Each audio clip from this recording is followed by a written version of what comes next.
Stocks moving higher for the third consecutive day of trading as investors focus on strong earnings rather than paying attention to lackluster economic reports.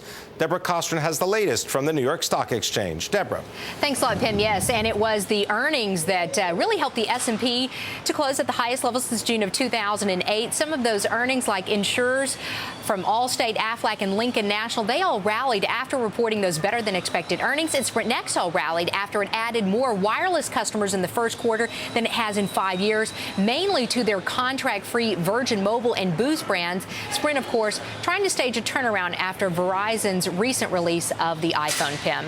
Now, Deborah, we had a little bit of everything today because we talked about mergers and acquisitions. We had Exelon and Constellation Energy, and then we had some, well, less than desirable economic reports for the jobs market. But the market just said, go ahead and buy anyway. Yes, and in fact, people were buying across the board. And when we're talking about the takeovers, Constellation Energy was higher after Exelon offering $7.9 billion to buy that company. And of course, Exelon would become the largest electricity marketer if that deal goes through. And when we're talking about deals so far this year, 8,000 deals have been announced, and that is a 26% increase over last year. So a pretty good pace there.